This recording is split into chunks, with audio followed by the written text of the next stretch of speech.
Hello class 8। देखिए बेटा, chapter हम पढ़ रहे थे साउंड चैप्टर था हमारा। साउंड में हमें ये देखना है 13.2 साउंड प्रोड्यूस्ड बाय ह्यूमंस। ठीक है ना। चलिए, speak loudly for a while और सिंग ए सॉन्ग। या तो गाना कर लीजिए या तो बहुत थोड़ा सा तेज चिल्लाइए। Or buzz like a bee, हाँ, जैसे मधुमक्खी करती है। Put your hand on your throat as shown figure 13.8। Do you feel any vibration? आप यहाँ थ्रोट पे ऐसे रखें, यहाँ आपको लगेगा गले में कुछ वाइब्रेशन हो रही है। ठीक है ना। या in humans the sound is produced by the voice box और द लैरिंक्स। ठीक है ना। Put your fingers on the throat and find it hard bump that seems to move when you swallow. ठीक है ना। This part of the body is known as the voice box. It is at the upper end of the windpipe के upper end पे होता है। Two vocal cords are stretched across the voice box or larynx in such a way that it leaves a narrow slit between them for the passage of air, हवा के पास होने के लिए। देखिए ध्यान से, ठीक है ना। वॉइस बॉक्स इन ह्यूमंस इस तरीका कुछ होता है, एयर पास होती है अंदर से। ठीक है। when the lungs force air through the slit, the vocal cords vibrate producing sound। जब लंग्स से एयर ऊपर की तरफ आता है तो ये प्रक्रिया होती है वाइब्रेशन वाली। ठीक है ना। Muscles attach to the vocal cords can make the cords tighter. When the vocal cords are tight and different from that when they are loose and thick, अलग होगी उससे। Let us see how the vocal cords function. कैसे function करता है vocal cords, एक activity के through देखेंगे हम वोकल कॉर्ड्स कैसे एक्ट करता है। Take two rubber strips of the same size, place these two pieces one above the other and stretch them tight. Now blow air between the gap between them. Air उसमें पास कराना है। As air blows through the stretched rubber strips, एक sound निकलेगी। ठीक ना। You can also take a piece of paper with a narrow slit and hold it between your fingers as shown figure 13.9b. Now blow through the slit and listen the sound। Same है, वही activity है।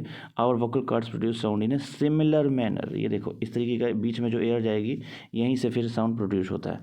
या इस तरीके से कर लें, ये बंदा जो कर रहा है वोकल कॉर्ड्स, ये दोनों वे में पता चल रहा है कि कैसे वोकल कॉर्ड काम करता है। ठीक है ना। अब देखो ये थोड़ा सा इन्फॉर्मेशन वाली चीज़ है, इसको देख लेते हैं। The vocal cords in men are about 20 millimetre long, यानी कि लगभग 2 सेंटीमीटर, क्योंकि 1 centimetre 10 millimetre, 2 centimetre long. In women these are about 15, थोड़ा छोटा होता है। Children have very short vocal cord. This is the reason by the voices of men women and children are different. तो अगर आपसे पूछा जाए कि आदमी, औरत और बच्चों की आवाज़ में अंतर क्यों होता है, तो यू विल रिप्लाई व्हाट, कि वोकल कॉर्ड की जो लेंथ होती है वो वेरी करती है। 20 होती है आदमियों में, 15 होती है औरतों में, और बहुत छोटी होती है किस में, बच्चों में। That's why. हाँ, अब अगला देखते हैं 13.3 sound needs a medium for propagation. Needs a medium for propagation का मतलब जैसे हवा हो गई, हवा नहीं रहेगी तो साउंड पहुँचेगा ना, मतलब कोई ना कोई मीडियम, कोई ले जाने वाला चाहिए साउंड को। ठीक है ना, प्रोपोगेट करने के लिए, आगे बढ़ने के लिए। कैसे?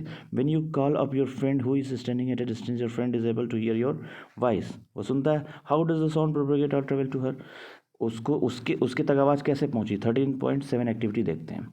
टेक ए मेटल और glass tumbler, make sure that it is dry, सूखा हुआ है। Place a cell phone in it, cell phone रख दें इसमें। हाँ, ask your friend to give a ring on this cell phone from another cell phone, listen to the ring carefully. अब उसको सुनिए ध्यान से। ठीक है ना। Now surround the rim of the tumbler with your hands, put your mouth on the sound needs a medium to travel. हाँ ठीक है। टू कहाँ रखना है। Can you think of an explanation, is it possible. एक सेकेंड बेटा, activity तो यहाँ से चल रही थी ना। Put your mouth on the opening between your hands, indicate to your friend to give a ring again, listen to the ring while sucking air from the tumbler। ठीक है। does the sound become fainter as you suck air, remove the tumbler from your mouth, does the sound become loud again। तो जब उसको शक, वहाँ से हवा आप कर रहे होगे उस समय का, और जब नॉर्मली सुनते उसमें क्या अंतर आया होगा।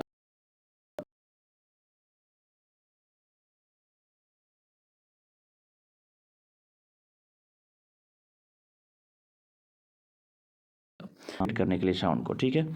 Can you think an explanation? Is it possible that the decreasing amount of air in the tumbler had something to do with decreasing loudness of the ring? भाई हमने जो आपसे बताया, क्योंकि जब शक करने लगोगे वहाँ से हवा, तो हवा उसमें रहेगी नहीं, तो रिंग जब बजेगी तो फ़ोन से जो घंटी निकलेगी, रिंग निकलेगी, वो आप तक प्रोपोगेट होने में दिक्कत होगी. Indeed if you had been able to suck all the air in tumbler you will not listen any sound. अगर सारी हवा शक कर लिया तो कुछ नहीं सुनाई देगा. Actually sound needs a medium to travel. When air has been removed completely from a vessel, it is said that there is a vacuum in the vessel. The sound cannot travel through a vacuum. Okay, does sound travel in liquid? Let us find out. Vacuum में तो नहीं कर सकता. अब liquid में करता है कि नहीं देखते हैं. टेक अ बकेट और bath tub like this, fill it with clean water, take a small bell in one hand, shake this bell inside the water to produce sound. अंदर ले जाके घंटी बजाना. Make sure that the bell does not touch the body of the bucket or the, मतलब एकदम बीचों बीच ले जाके, ठीक है ना. होगा क्या? Let's see. Place your year gently on the water surface. एकदम यहाँ से जाके कान टच कराना है, ठीक है ना. Can you hear the sound of the bell? Does it indicate that sound can travel through liquids? Oh, that is how whales and dolphins might communicate underwater. Let us, हाँ, तो मतलब आवाज़ सुनाई देगा आपको, ठीक है ना. Let us find out if sound can travel through solid also. देखो, एक पहला हमने प्रूव किया कि बिना मीडियम के नहीं प्रोपोगेट कर सकती. दूसरा हमने देखा कि लिक्विड में ट्रेवल करती है. अब सॉलिड में करती है कि नहीं, ये देखते हैं. देखो, take a metre scale or a long metal rod and hold its one end at your ear. Ask your friend to gently scratch or tap at the off the scale. अपने कान में लगा लेना है. Sound travelling through a metre scale. Can you hear the sound of the scratching? जो यहाँ scratch हो रहा है, हाँ बिल्कुल. Ask your friend around you if they were able to hear the same sound. ठीक है ना, तो हाँ बिल्कुल पहुँचेगी आवाज़. देखो, you can also perform the above activity by placing your ear at the one end of a long wooden, इस तरीके से, और metallic table, and asking your friend to gently scratch the other end to the table. यहाँ scratch करवाओगे तो यहाँ आवाज़ जाएगी. यानी कि साउंड ट्रेवल करती है किस में? सॉलिड में भी, लिक्विड में भी. तो हमने देख लिया था. We find that sound can travel through wood or metal. In fact sound can travel through any solid. You can perform interesting activities to show that sound can travel through strings. You have you ever made a toy telephone? Can you say that sound can travel through strings? ऐसा होता है क्या? Let's see. A toy telephone. We have learned so far that vibrating objects produce sound and it is carried in the all direction in a medium. The medium could be a gas, liquid or solid. How do we hear it? किसी भी तरीके से वो travel कर सकती है, चाहे solid हो, चाहे लिक्विड हो, चाहे गैस हो. ये चीज़ें हमने प्रूव कर ली अभी कि सॉलिड में भी ट्रेवल करती है साउंड, लिक्विड में भी और गैस में. अगला क्या है? 13.4. We hear sound through. सुनते हैं हम. The shape of the outer part the ear like a funnel. हम देखते ही हैं फनल, कान के फनल की तरह होता है.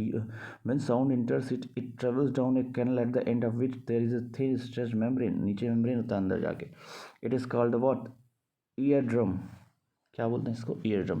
It performs an important function. To understand what the eardrum does, let us build a tin can model of eardrum. Activity के through देखेंगे कि eardrum क्या करता है. ठीक है ना, ये ह्यूमन ईयर का स्ट्रक्चर भी है आगे. चलो एक्टिविटी देखते हैं. टेक ए प्लास्टिक और टिन कैन. ठीक है ना, कट इट्स एंड्स. इसके एंड्स को कट करना है. Stretch a piece of rubber balloons across one end of one can and fasten it with a rubber band. इस तरीके से, ठीक है ना. Put 4 or 5 grains of dry cereal on the stretched rubber. रखना है, ठीक है ना. Now ask your friend to speak hooray from the open end. Observe what happens to the grain. Grain में क्या होता है? देखो इस तरह से उछलेगा वो grain. Why does the grain jumps up and down? क्यों होता है ऐसा? ठीक है. The ear drum is like a stretch rubber sheet. ठीक है ना. साउंड वाइब्रेशन जो होता है, वो स्ट्रेच रबर शीट जो उस एक्सपेरिमेंट था, उसी तरीके से ईयर ड्रम कान के अंदर होता है. Sound vibration make the ear drum vibrate. Sound vibration जो होता है तो वो ईयर ड्रम को वाइब्रेट करता है. The eardrum sends vibration to the inner ear, अंदर और भेजता है. From there the signal goes to the brain. Vibration eardrum अंदर सेंड करता है वाइब्रेशन को, और वहाँ से वो ब्रेन तक पहुँचते हैं. That is how we hear. और इस तरीके से हम सुनते हैं. देखो कान, ये बाहरी परत है कुछ फनल टाइप का, इस तरीके से, ठीक है ना, स्ट्रक्चर होता है. इनर ईयर ये है. ईयर ड्रम ये है, देखो ये यहाँ से मैं बताता हूँ, यहाँ से आवाज़ इस नली के थ्रू यहाँ पहुँचती होगी ईयर ड्रम तक, तो इसको वाइब्रेट कराती होगी ईयर ड्रम को, ऐसे ऐसे जैसे माइक वाइब्रेट होता है ना खूब तेज तेज अगर बजा, तो फिर अंदर ये इनर ईयर के पास इंफॉर्मेशन भेजता और ये फिर ब्रेन के पास भेज देती है, ठीक है ना। अब क्या है, we must never put a sharp pointed और, एक सेकेंड बेटा, we must never put a sharp pointed or hard thing into our ear, it can damage the eardrum। Sharp pointed बहुत नुकीली चीज़ नहीं डालना चाहिए। The damage ear drum can impair hearing, ये आपका सुनना बंद कर सकती है ईयर ड्रम, ठीक है ना। अब क्या है हम पढ़ेंगे, देखते हैं कि, एक सेकेंड बेटा, amplitude, time period and frequency of vibration. Amplitude क्या होता है, टाइम पीरियड क्या होता है, और फ्रीक्वेंसी क्या होती है किसी वाइब्रेशन की। We will see it in the next class. If any doubt please ask. Thank you.